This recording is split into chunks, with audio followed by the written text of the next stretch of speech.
Hey everyone, welcome to this explainer. Okay, so we're going to dive right in today because we have a very specific, honestly pretty exciting mission.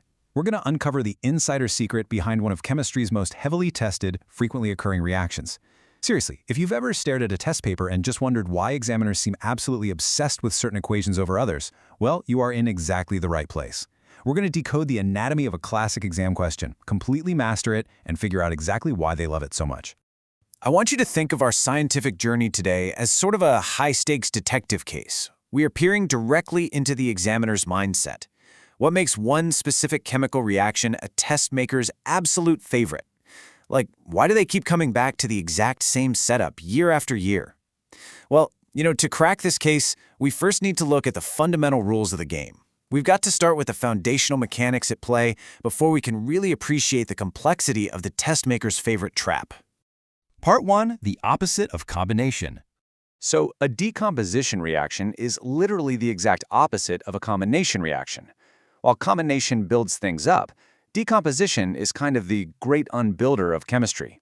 It takes one single reactant and breaks it apart into two or more simpler products. But as you probably know, complex molecules don't usually just fall apart all on their own. Part 2, enter thermal decomposition. The really crucial point here is that these decomposition reactions usually need a push to get going. And when that push comes in the form of heat, we call it thermal decomposition. It's when a single reactant is broken down into simpler products specifically using heat. And hey, pay really close attention to that little triangle, the delta symbol. In chemical equations, that delta is just the universal shorthand for heat. It's the absolutely essential ingredient driving this whole split. Part 3, the classic limestone example. All right, so this is the foundational textbook example we basically all know. You take solid limestone, which is calcium carbonate, you add heat, and there's our delta doing the heavy lifting, right? And it cleanly breaks down into two simpler products, quicklime and carbon dioxide gas. It's super clean, really straightforward, one thing turns into two. But here's the thing, examiners want to test you on something far more complex than that.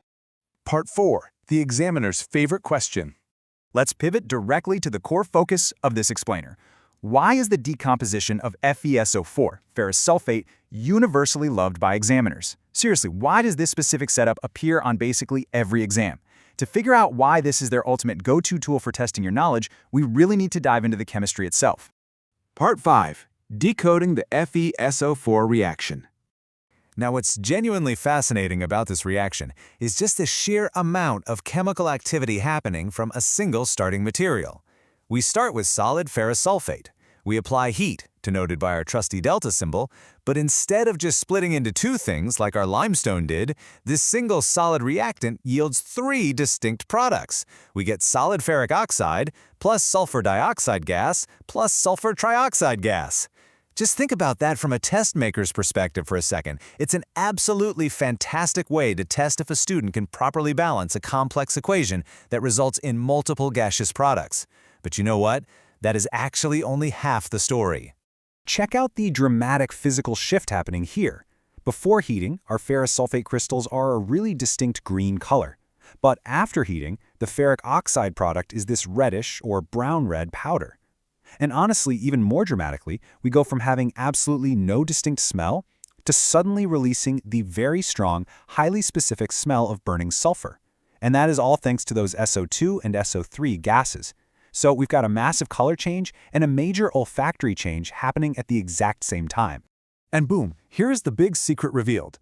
As this CBSE tip highlights, examiners absolutely love this reaction because it's the perfect candidate for those tricky name the type of reaction with observation questions. They aren't just testing your ability to rote memorize a chemical formula.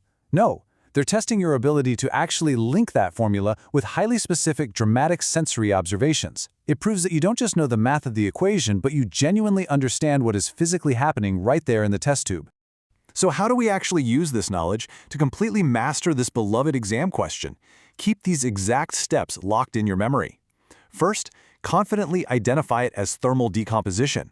Second, explicitly note the starting color, those green crystals. Third, note the ending color, the brown or reddish powder. Fourth, make absolutely sure to mention the release of those two specific gases, SO2 and SO3. And finally, clinch your answer by noting the distinct smell of burning sulfur. If you hit all those points, for sure you've shown the examiner exactly what they are looking for. We have thoroughly decoded the thermal breakdown of FeSO₄ today, and you now know exactly why it's such a massive exam favorite.